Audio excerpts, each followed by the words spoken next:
Halo, selamat datang di podcast Laptop. Kembali lagi dengan saya, Robi. Dan, Dan dan saya Christian. di sini kamu akan mendengarkan bagaimana pembicaraan suatu ya didasarkan pada persoalan keisuan kemanusiaan yang ada di sekitar kita. Di episode kali ini, kita berdua akan membicarakan film Teman Tapi Menikah Dua yang mana ya? Itu film pop ya, bisa dibilang gitu ya, film pop. Tapi Ya, uh, salah filmnya mainstream dan sebenarnya boldnya itu uh, apa sih? Aku lupa. Boldnya itu ke ke ke ke gimana anak muda itu menyikap gimana kehidupan setelah pernikahan ya kalau nggak salah. sudah. Menyiapkan Hmm, kelahiran atau dalam pernikahan ya. Pokoknya iya. uh, kayak apa sih aku lupa. Pokoknya kayak gimana ketika seseorang tuh menikah pasti, bukan pasti ya, perencanaan tuh harus matang. Kayak merencanakan kehamilan, terus merencanakan punya anak kapan, dan lain-lain. Pokoknya tentang diri teman tapi menikah ini um, selayaknya mereka kayak mau ngomong kalau punya anak tuh ya Mas Kris, kalau nggak salah tuh kalau punya anak tuh harus punya persiapan yang benar-benar matang. Mungkin itu ya kalau dariku kayaknya. Ya, aku rasa Tentang teman tapi menikah hmm, dua. ya. Jadi eh, gimana ya? Mungkin kita harus garis bawahi juga kalau ini tuh sequel ya. Dan eh, Mhm. dan di film pertamanya sendiri kan udah jelas ya. Judulnya juga teman tapi menikah gitu. Dan kalau di film pertama kan Hmm. gimana kita menanggapi keadaan mungkin gak sih teman tuh nikah gitu kan, mungkin gak sih suka sama pasangan suka sama Hmm. teman gitu, ternyata mungkin. Dan Suka sama teman. suka sama sahabat gitu ya, mungkin banyak ya yang kayak gitu sekarang. Ya tapi intinya yang aku kaget adalah sequel itu mau ngebahas apa gitu kan, pertama-tama waktu mikir Mhm. soalnya teman tapi nikah, ya udah nikah gitu kan, terus lanjutannya menyertain apa, ternyata gitu kan, yang dibahas itu adalah mau sekalipun teman apa nikah karena dulunya teman mungkin udah lama banget kenal, tapi ketika udah Mhm. jadi pasangan ternyata banyak hal yang nggak tahu juga tetap gitu. Ah. Ya mungkin dasarnya dari situ kali ya awalnya. Mhm. Tapi juga perlu dibuat garis bawahi di film ini karena sequel kan biasanya itu ada continuity soal karakter. Nah, di sini kan menariknya karakternya nggak continuity, Yang mainnya ganti, dirubah ya pas habis yang kontrak perempuannya kayaknya. ganti si Ayu Diaz. Iya, habis kontrak kayaknya. Tapi aku nggak nonton, maksudnya aku nonton yang pertama di mungkin di salah satu platform online, Hmm. dan yang pertama itu kenapa ya aku nggak suka warnanya kuning banget. Iya ya, terlalu, ya oke aku ngerti. Jadi warnanya dibikin, dan itu tuh kalau nggak salah warna-warna itu ada di awal film yang sequel ini deh. Iya, cuma di sini kayak kuning. Mungkin karena aku nontonnya di HP, di jadi kayak kuning banget gitu. Mungkin beda kalau di bioskop. Kayaknya sama sih ingetku deh. Lupa sih aku juga. Oh, Tapi emang kuning. oke. Hmm, hmm, hmm. Tapi perubahan pemain ini ternyata kalau sebenarnya agak kukira awalnya nggak positif gitu ya. Ketika pemainnya berubah ternyata si siapa sih Mawar Eva ya? Mau Reva Pasti ya. ketukar sama Maria Eva Nah, hati-hati ya jauh. kalau nggak teliti.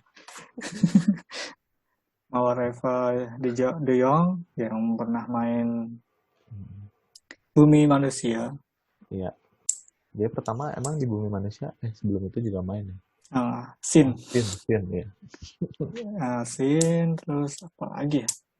Hmm. Serendipity Serendipity aku nggak nonton deh. yang dari Wattpad. Ya dari Wattpad. Terus apa lagi ya? Pokoknya mungkin di sini kayak di kalau misalnya kita komenin peran-perannya, terlepas dari sebelum kita bahas isu yang dalamnya, Hmm. nah, udah lama ngomongin pemain. Jadi ketika aku menarik sebenarnya nonton ini tuh karena Mawar Eva, teman Robby Minika 2 Iya, dan aku dan tahu. dan dan dan ini juga kalau ngomongin pemain, Mawar Eva ini di sini kayak agak beda perannya gitu lah, jadi lebih dewasa dan mungkin kalau dibandingin sama yang film barengan tuh kalau nggak salah Mariposa ya.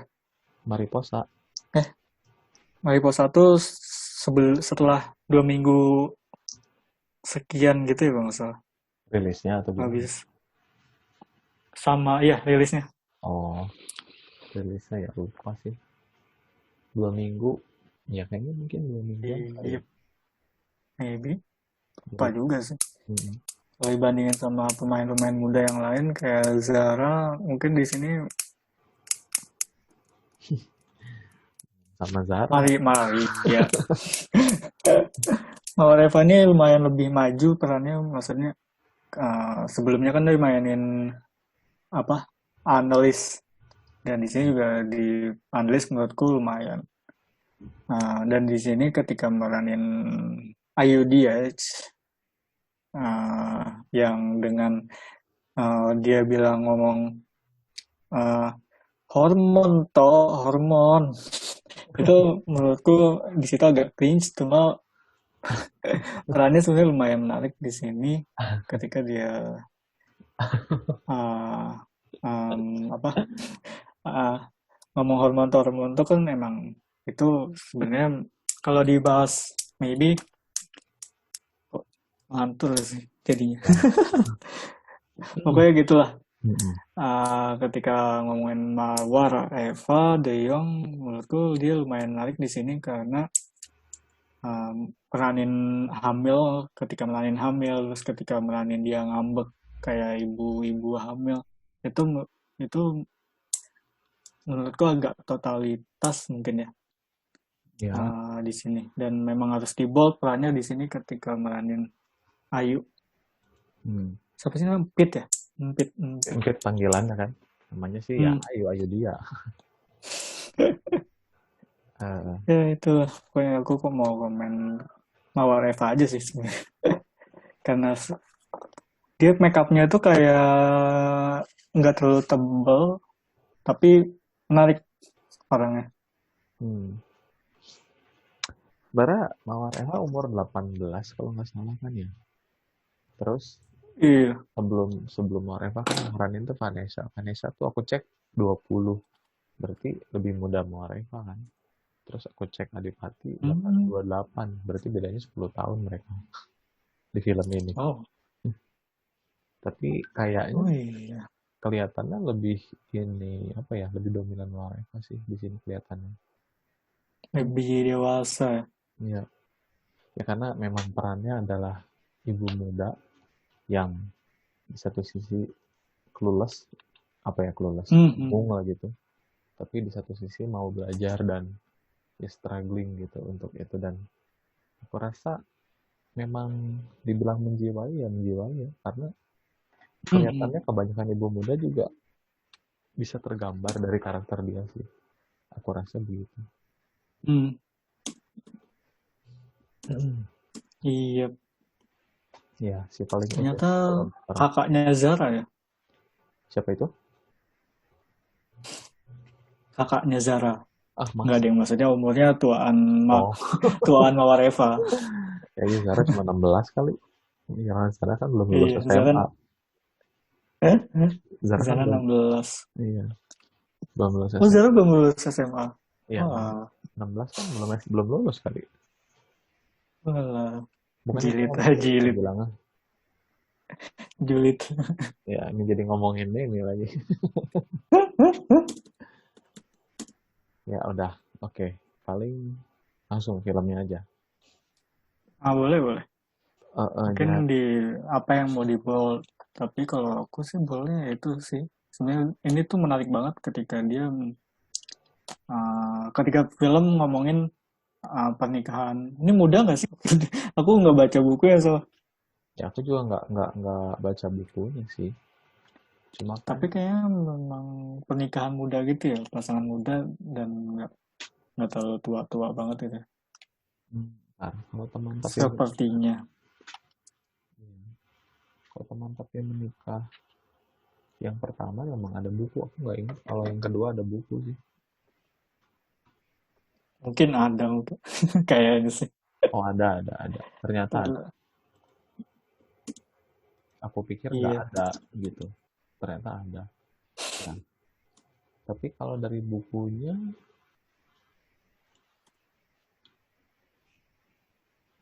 dari sinopsisnya nggak ketahuan kalau ini tuh ngomongin Hmm, kehamilan dan pernikahan.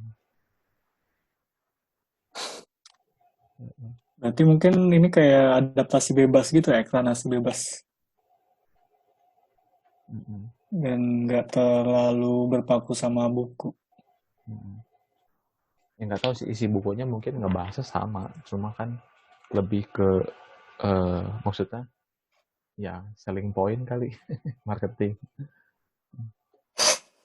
Ya, tapi yang pasti, Ini terkait pernikahan sok-sok, pernikahan muda gitu.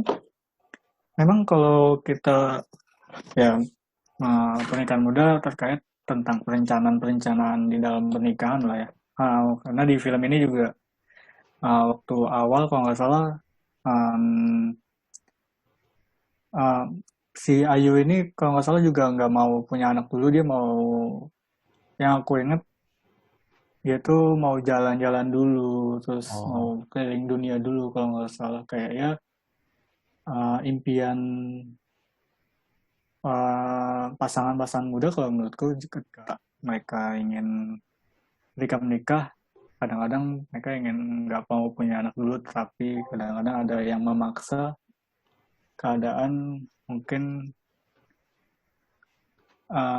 nggak tahu ya, pokoknya beberapa pasangan memang terkait film mungkin ya, memang ada yang uh, tanpa perencana apa, nggak rencana untuk punya anak dulu. Mungkin aku bisa bold, maksudnya nandain dua film yang awalnya dia nggak mau punya anak dulu. Yang satu film horor, yang satu mungkin film Korea. Yang satu tuh film horor itu Vivarium. Ini film horor yang dia terkait tentang anak nikah muda. Kelihatannya belum nikah atau mungkin langsung tinggal bareng karena di Arab budayanya. Terus dia di satu kondisi yang kayak dipaksa untuk tinggal berdua di satu komplek perumahan, yang dia nggak bisa keluar dari situ karena kayak dijebak oleh sesuatu. Terus dia kayak dikasih anak terus buat ngerawat sampai dewasa. Itu berarti kan kayak kaget, pasangan muda yang kaget langsung dikasih anak. Dan ada dua gap hubungan yang agak timpang gitu ya. Kayak laki-laki yang kerja untuk untuk cari uang, dan perempuan ngurus anak. Maksudnya memahami anak kalau di Vivarium. Kalau di film satu lagi itu kita bisa tandain Kim Ji Hyung. Kalau nggak salah dia juga bilang, si Kim Ji Hyungnya waktu awal dia nggak mau punya anak dulu ketika mau berhubungan intim. Kalau nggak salah sempat bingung ketika si suaminya ingin hubungan intim kalau nggak salah ada kan di sini itu ya. Di awal-awal gitu. Oh enggak, kalau enggak pas marah Hmm, gitu hmm, kalau nggak salah. hmm. Nah itu kan juga pasangan muda yang ya mungkin mudanya kita coret dulu pasangan yang udah menikah, yang Oke. yang yang mereka punya rencana lain tapi ada sesuatu yang memaksa gitu ya. Iya. Kalau aku sih nandain di beberapa film itu mungkin ada pandangan lain Unplanned gitu lah ya di maksudnya kali ya. hmm. Iya. Tapi memang iya sih beberapa pasangan memang punya plan-plan yang uh, kita harus punya anak sekian tahun sekarang atau nanti Target. target. Mm-mm. Karena misal dia belum punya rumah atau masih tinggal sama orang tua atau ya banyak faktor mungkin penghasilan yang belum mencukupi maybe. Ya. Kalau di teman tapi menikah dua itu kan kayak si Ayunya mau jalan-jalan dulu baru punya anak. Tapi si pihak laki-lakinya gitu mungkin nafsu atau apa. Ya, bisa dibilang begitu. Eh, sebenarnya gimana ya? Aku rasa namanya pernikahan itu kan bukan pencapaian ya, tapi itu kan Hmm, salah satu stage kehidupan berikutnya yang stage. eh, apa ya?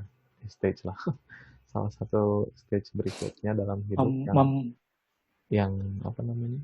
Sudah harusnya sih sudah memformalkan kehidupan ya. ya mungkin Memformalkan hubungan. mensahkan gitu. Apa sih? Melegalisasi hubungan. Nah itu dia. Itu paling pas legalisasi. Ya, melegalisasi. Kemudian aku rasa kan karena pernikahan itu dua orang, berarti kan rencana kedepannya juga seharusnya kan dua orang gitu kan. Karena yang Hmm, tadinya berdua jadi satu pikiran, satu dompet kali, satu dompet keuangan. hmm, Enggak sih itu pasti sih. beda-beda sih itu, karena mungkin ada yang masing-masing atau lagi. Beda-beda benar. Tapi yang pasti rencana ke depan kalau udah melibatkan anak tuh ya pasti harusnya pemikiran bersama sih. Kemudian kalau misalnya ada yang Hmm, udah nikah terus pengen bersama-sama dulu, belum ingin punya anak dulu, aku rasa sekarang banyak yang kayak gitu dan itu sah-sah aja sih. Karena kan hmm, hmm. kadangkala juga ada juga yang menikah karena ngejar target usia, karena tuntutan orang tua, punya anaknya Yep. juga sama, gara-gara terlalu banyak ditanya. Nah kan kalau kayak gitu, mengambil keputusan bukan berdasarkan kebutuhan, tapi berdasarkan gengsi kali. Dan kalau udah kayak gitu kan malah jadi masalah gitu. Hmm, hmm. Dan si Ayu di teman tapi menikah dua ini memang yang menariknya itu adalah mereka tuh udah temenan lama banget nih. Terus nikah. Tapi Ayunya masih pengen sama-sama. Belum Masih kayak pengen. anak kecil ya. Bisa dibilang gitu sih. Bisa dibilang kayak anak kecil. Tapi belum pengen punya anak, masih pengen bareng. Kalau dipikir-pikir ya, emang selama ini bareng belum cukup. Sudah sekian lama jadi temen, terus udah ini masih belum cukup. Terus yang lucu juga adalah waktu adegan awal-awal sudah di rumah, ya mungkin malam pertama atau hubungan gimana gitu ya, hubungan suami istri, hubungan ya sebut saja seks. Gitu. Kemudian ya akhirnya agak apa namanya nggak nyaman, terus kayak apa, Hmm, udah gitu nggak bisa ngebayangin itu tuh terjadi sama sahabatnya sendiri gitu. Aku rasa itu tuh adalah contoh sederhana bahwa hubungan kayak gitu tuh mungkin nggak pernah ada di benaknya ketika orang menikah. Taunya nikah tuh hanya di pelaminan, terus berkeluarga dengan baik gitu. Padahal kan ada yang kayak gitunya juga. Itu tuh bisa jadi hmm, karena itu tuh bisa jadi eh, karena memang nggak pernah mempelajari soal itu atau memang sengaja dibikin kayak gitu atau hanya sesederhana masa sih gue harus kayak gini gitu. Tapi begini ya, yang aku pengen kasih tahu adalah aku pernah ketemu sama orang yang baru nikah Hmm. dan kalau diingat-ingat itu pengen ketawa, dan dia nggak tahu cara punya anak tuh gimana.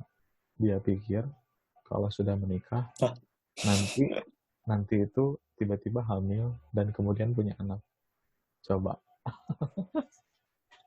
jadi dia nggak berhubungan seksual sama sekali. Bukan. Dan kasusnya sama temenan lama. Enggak sih, enggak. Cuma ini tuh orangnya bisa dibilang cukup rohani banget gitu ya. Sampai mungkin Oh. sampai mungkin menganggap pendidikan seks itu adalah hal yang tabu gitu. Akhirnya ketika menikah, dia tuh bener-bener clueless. Entah dia waktu SMP-nya juga nggak belajar kali sistem reproduksi atau gimana, nggak tahu gitu ya. Sehingga Hmm. punya pemikiran seperti itu. Akhirnya dikasih tahu kalau mau punya anak tuh caranya begini. Dan dia baru tahu, ya Hmm. akhirnya dia lakukan gitu. Cuma lucunya adalah ada orang yang kayak gitu. Saking religius banget ya. Iya gitu. Nah mungkin si Ayu ini juga berpikir gitu kali ya, cuma nggak tahu. Cuma aku rasa hal kayak gini tuh ada memang. Mungkin banyak gitu.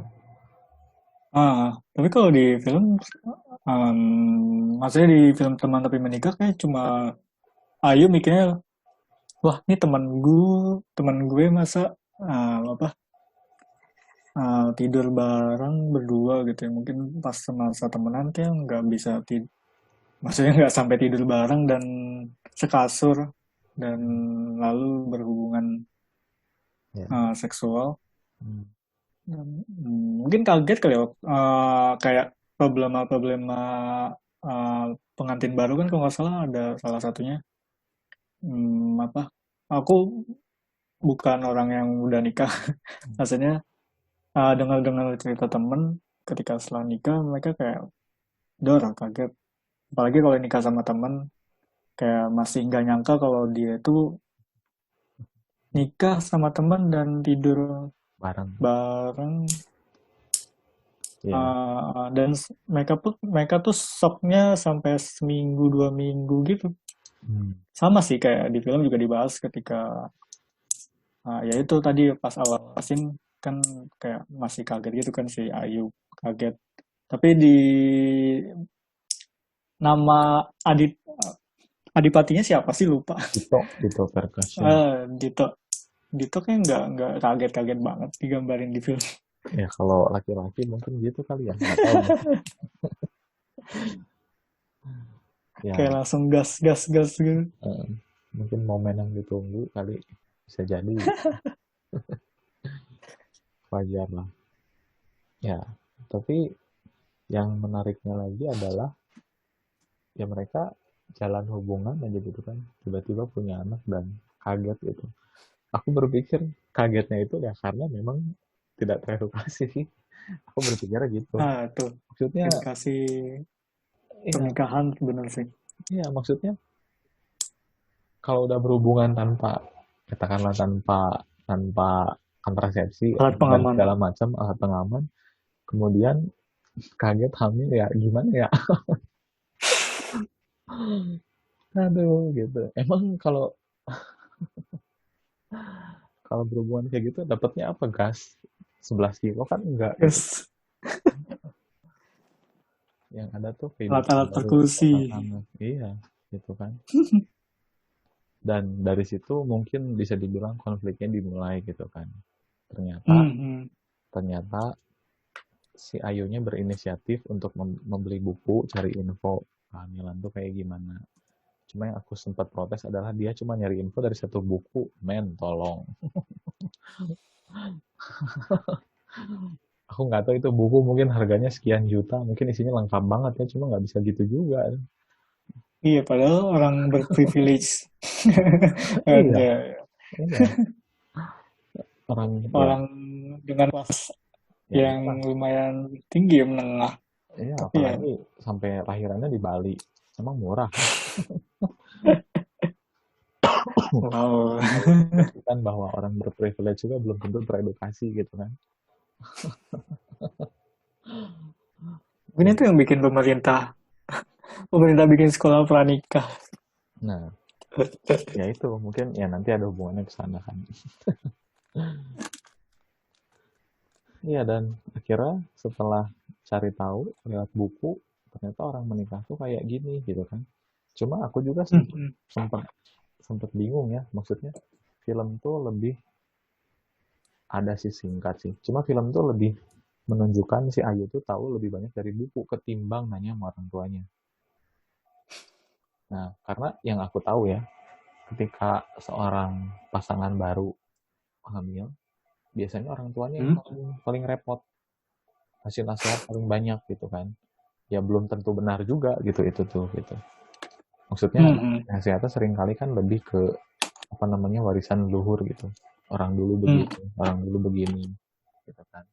Sedangkan kalau udah di zaman apa teknologi informasi mudah didapat ini kan kita jadi tahu oh trimester pertama begini, trimester kedua begini, gejalanya seperti ini, hormon ini, nah segala macam gitu. Ya cuma ya biasalah mungkin kita udah terlalu detail jadi ngeliat film kok gini kok gitu ya. Cuma setidaknya itu oke lah contohnya. Seperti itu. Tentang edukasi, yang besar seperti itu sih. Yang kayak apa ya, masalah edukasi kayak emang ini banget sih. Soalnya kan di sini juga kita lihat kayak Ayu tuh kayak yang paling, bukan yang paling ya, maksudnya yang paling banyak belajar dibanding Dito. Walaupun di sini kayak ada, ya udah si laki-laki kerja, perempuannya belajar buat mempersiapkan ya ini menarik apa, mempersiapkan kelahiran. Seharusnya kan ada dua orang yang sama-sama belajar agar satu keluarga itu seimbang gitu ya. Tapi di sini kayak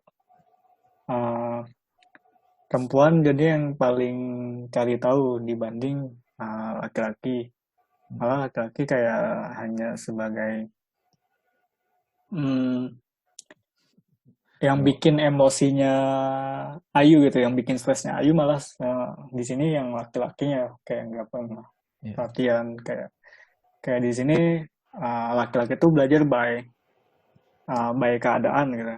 Kalau perempuan belajar by books, by literatur, by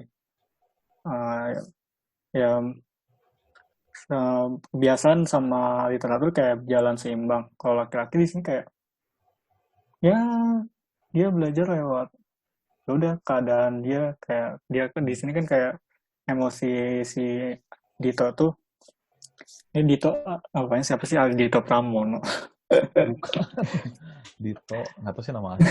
Gue dipanggilnya Dito Dito Percussion. Dito Pramono. Ya, Kale oh enggak terus. Salah film, crossover. Ya fuckboy itu mah. Oke, skip. Jadi gitu kayak laki-laki kayak by design apa sih bahasanya? Oke, kayak by pengalaman, bukan by pengalaman, by keadaan, by time gitu ya. Belajar mempersiapkan bareng-bareng kelahiran gitu ya. Apa emang kenyataannya kita tuh kayak masih di situ gitu. Ketika memahami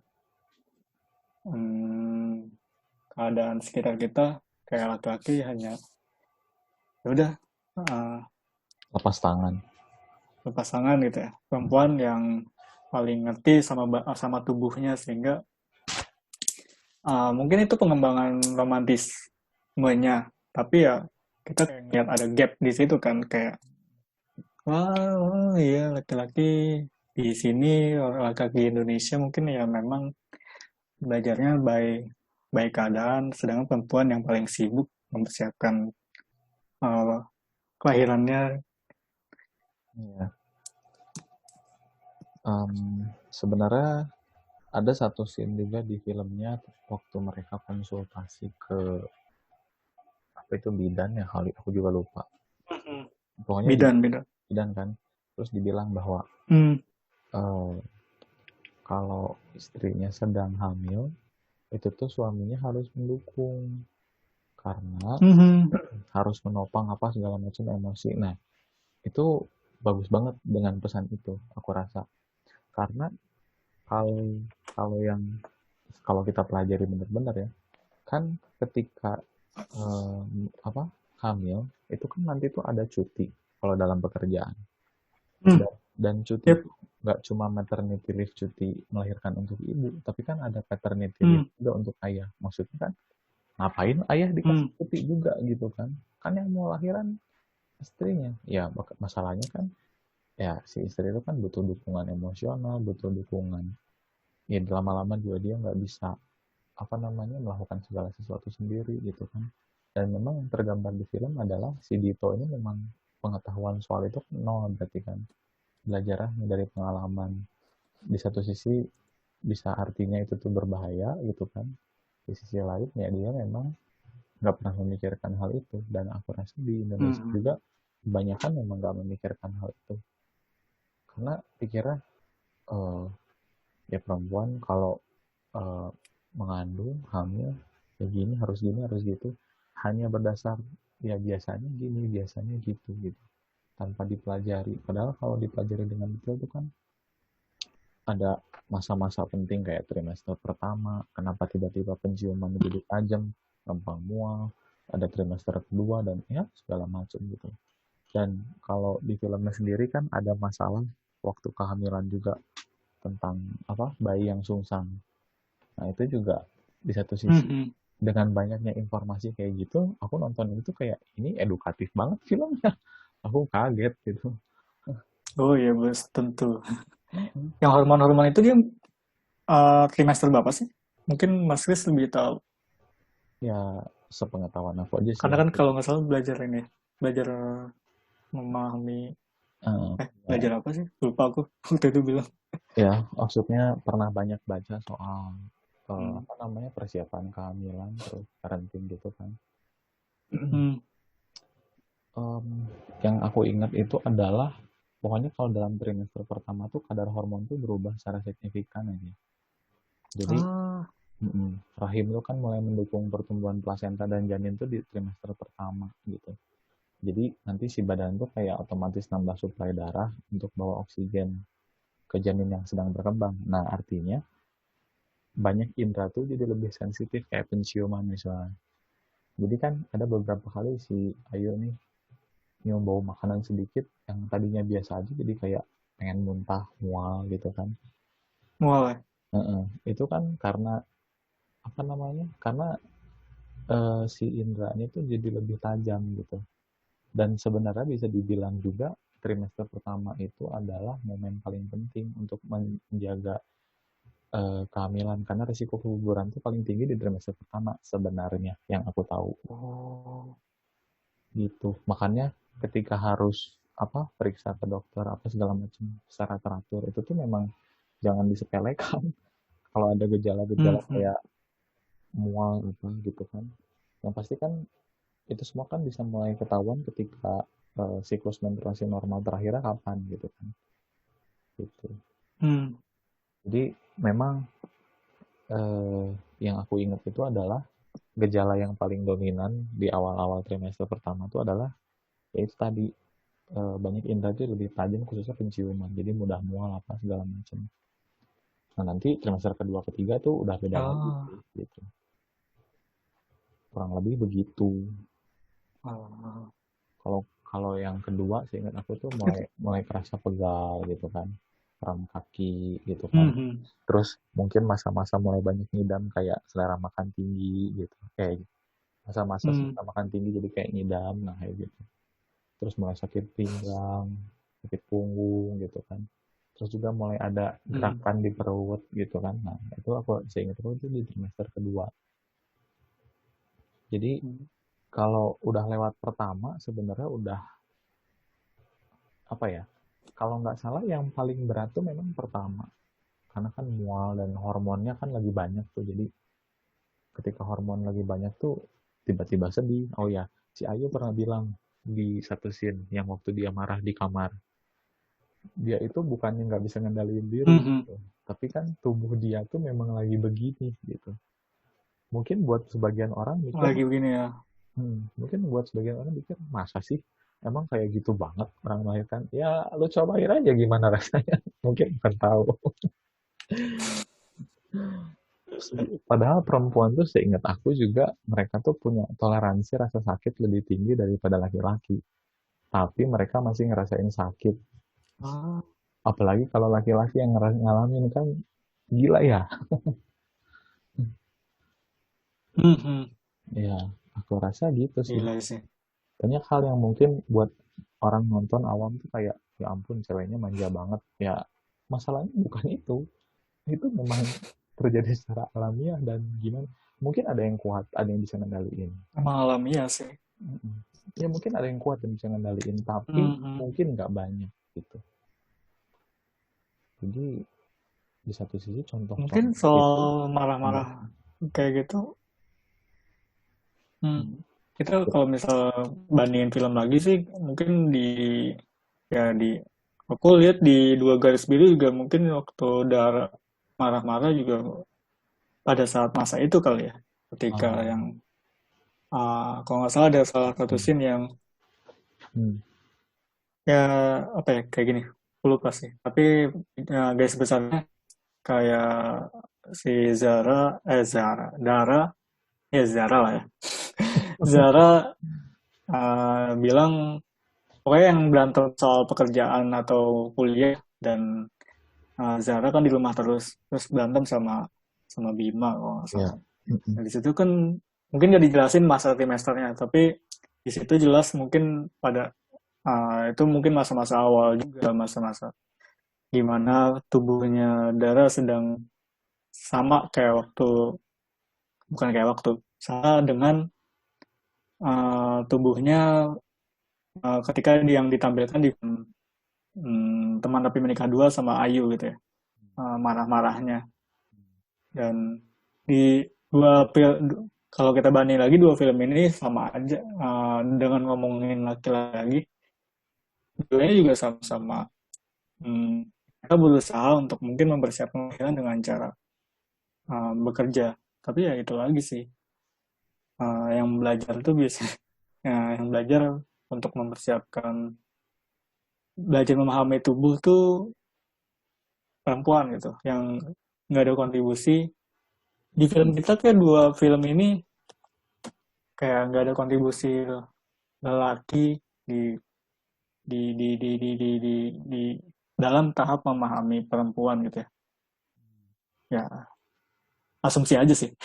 hmm. Tapi memang nggak tahu juga. Kalau di film sih seingatku memang ada juga scene yang, oh ya yang ini nih. Eh, aku mau ada konser di Kalimantan apa ya?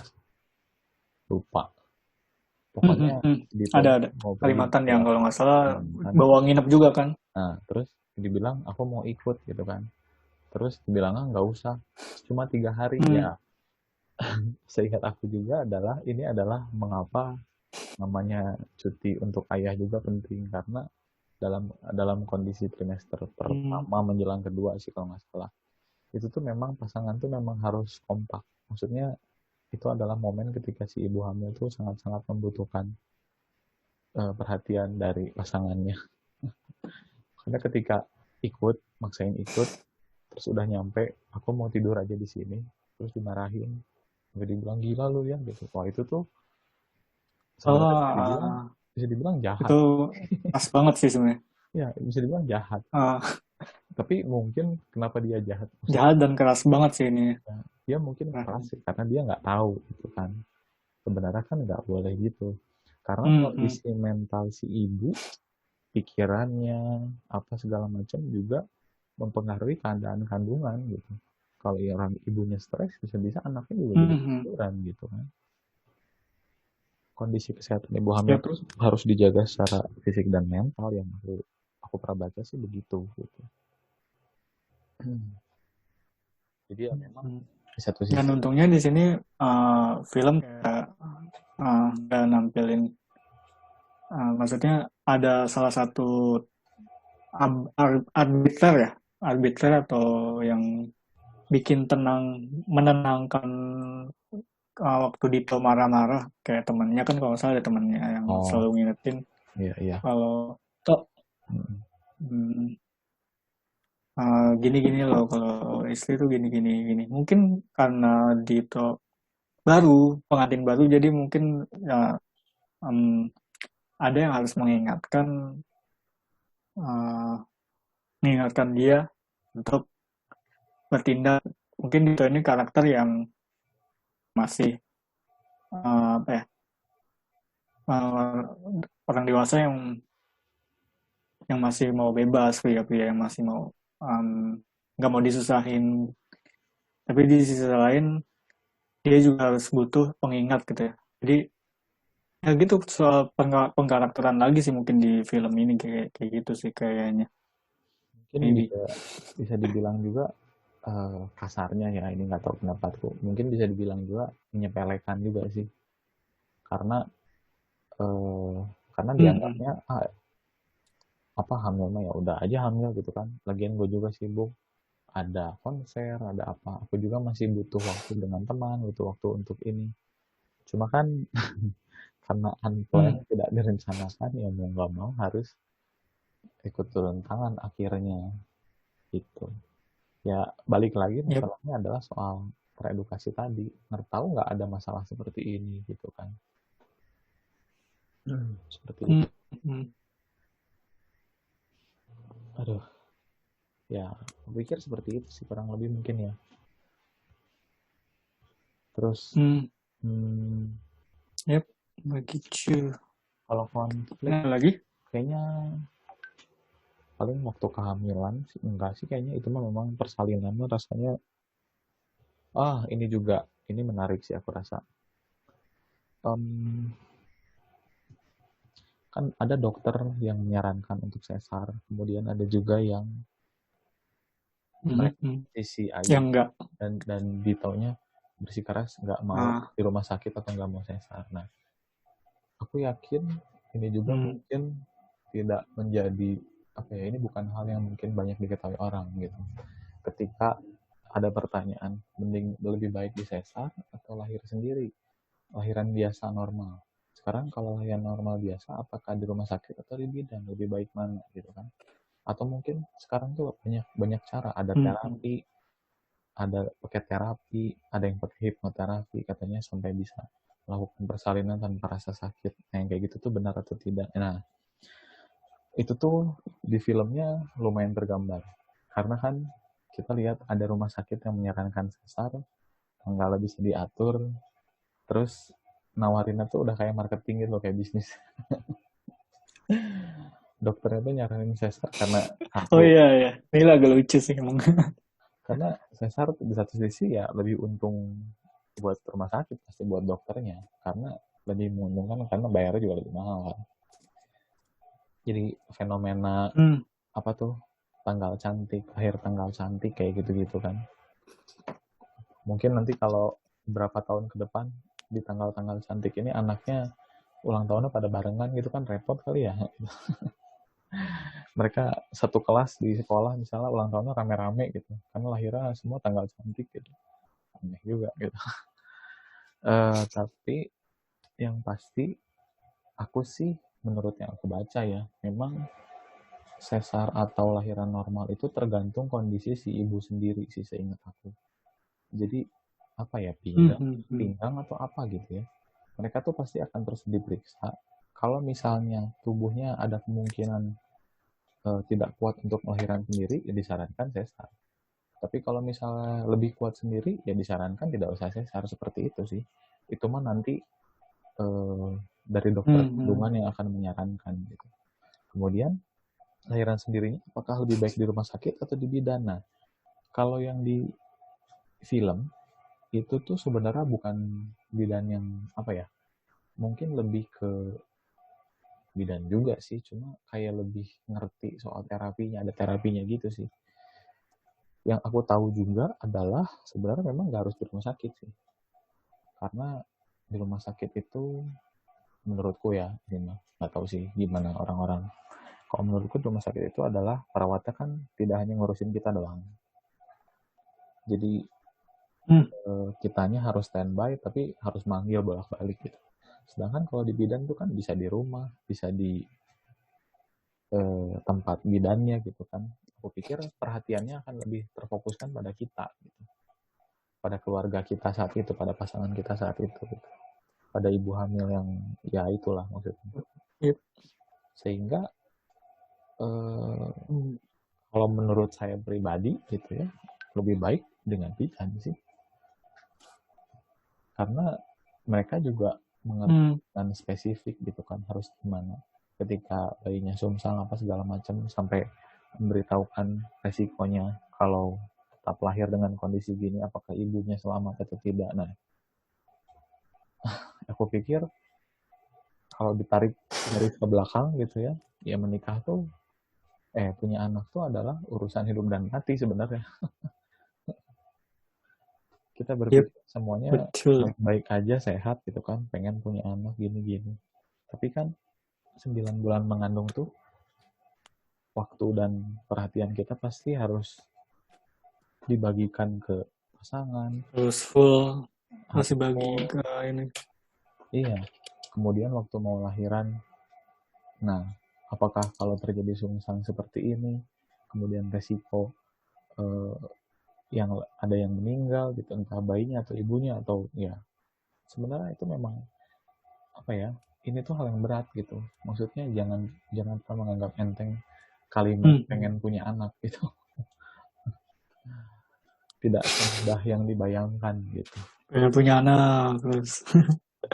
Aku juga terus ditanyain terus soal anak gitu. Iya gitu. Karena udah maksudnya takutnya kan ada yang begini kan. Ditanyain kapan punya anak akhirnya berpikiran untuk punya. Nggak siap. Hanya karena kepikiran omongan orang. Kepikiran terus gitu ya sampai berapa bulan. Kandungannya jadi nggak sehat. Tuh kan. Ya ini juga mungkin sebuah warning juga buat maaf kata kalau ada predator seksual. Memilih orang sembarangan tuh resikonya gede banget, bahaya. Jangan main-main. Ya gitu sih. Aduh, predator seksual. Serem ya? Iya. Karena aku mikirnya gitu sih. Ya, nggak tahu ya. Mungkin orang suka nggak berpikir panjang ke sana. Enak di depan, ke belakang itu kan ya. Seperti itu. Enak di depan, di belakangnya. Mengubah kebiasaan untuk bisa menyesuaikan dengan pola kehamilan tuh butuh tekad dan niat yang besar. Rasa. Ya, begitulah kali. Aku pikir ya mungkin ya mungkin demikian.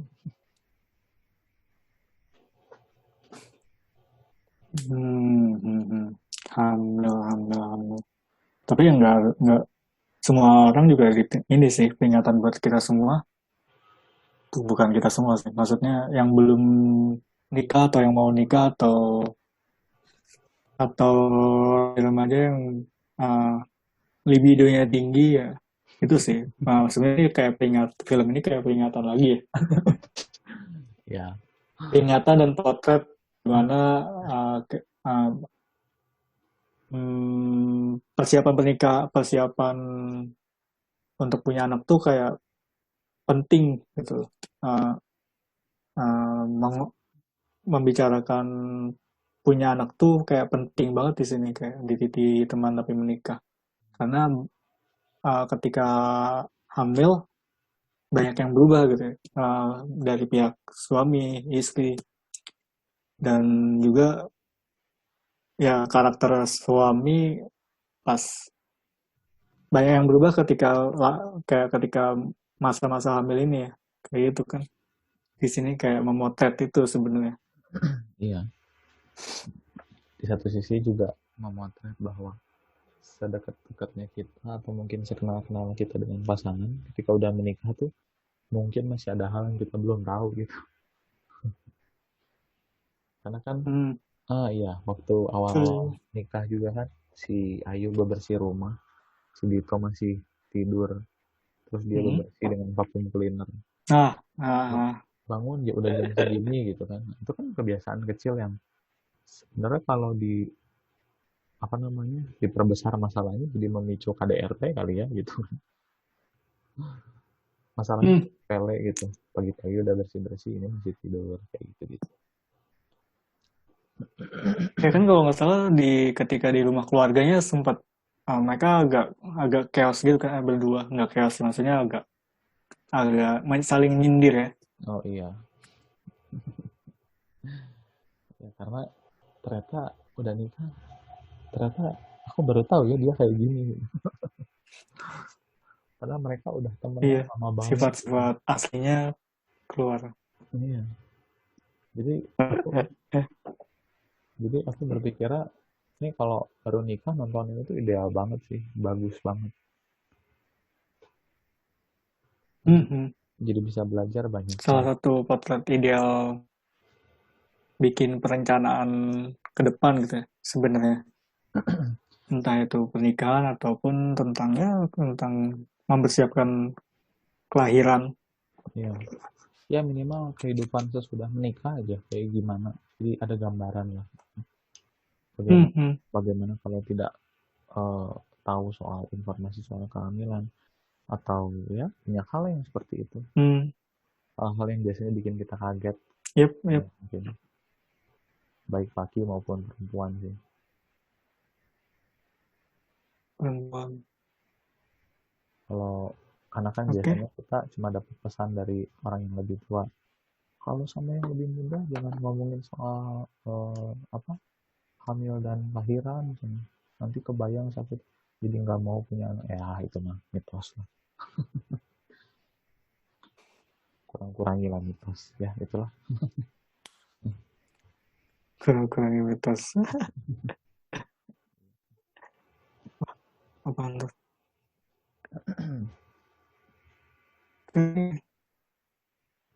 Mungkin kalau dariku sih kayak udah sih. Mungkin ada Mas Fis ada lagi. Apa ya udah sih rasanya karena Karena ya udah sih. aku pikir Jadi begitu. yang penting adalah ya balik lagi kalau misalnya ada yang mau nikah atau merencanakan punya anak nggak ada salahnya nonton ini dulu lah 2 jam gitu biar bisa tahu. Mhm. Kalau misalnya susah nyari informasi gitu ya nonton aja inilah 2 jam lumayan Yep. nge-cover beberapa hal penting sih Mhm.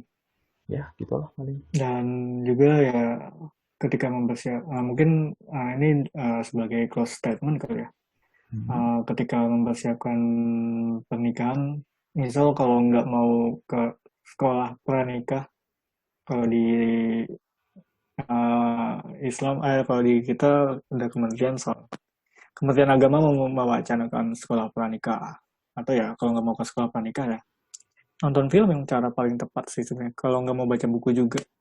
Dan beberapa film juga udah ngomongin soal pernikahan uh, seperti apa sih, Kim Ji Young, Dua Iya, Garis Biru, dua garis biru Kim Ji Teman Young, Tapi Menikah, mantap. Vivarium, Sarium itu horor ya. semua hmm, itu semua bicara soal sebenarnya Hmm. pasca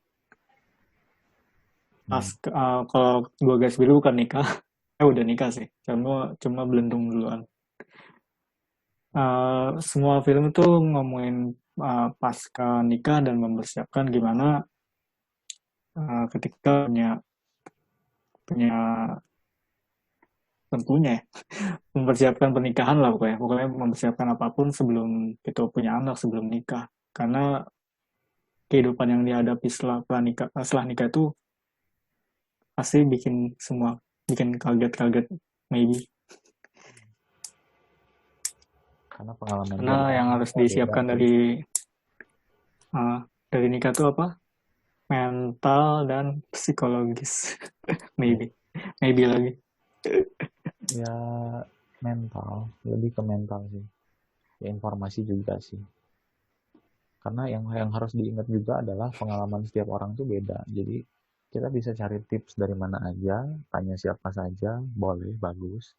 Tapi tiap orang tuh pasti akan beda dan nggak ada yang sama. Ya mungkin ada yang sama dikit, ya 90% kali, cuma tetap masih akan ada bedanya. Jadi punya kesiapan mental itu adalah hal yang bagus memang. Kurasa dikit. Yep.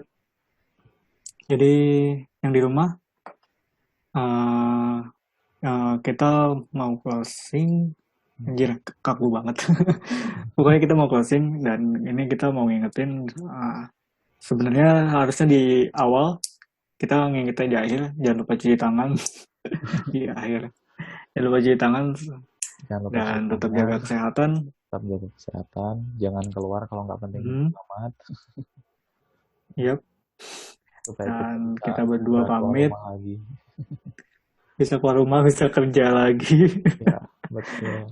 Bisa, ya kita bisa kumpul-kumpul lagi di luar, ngopi-ngopi santai. Karena pas COVID ini kita nggak bisa ngopi-ngopi santai. Mungkin kita bisa bikin podcast Dan, bareng. yep. Wow, boleh tuh. Jadi kita berdua pamit. Sampai jumpa di podcast selanjutnya. Kalau mau dengar bisa di Spotify dan Google Podcast juga ada sebenarnya. Ada di Anchor juga. Oh, Dan keren. ya, Oke. Google Podcast ada sebenarnya, tapi aku lupa linknya apa. Oh, dicoba. Udah.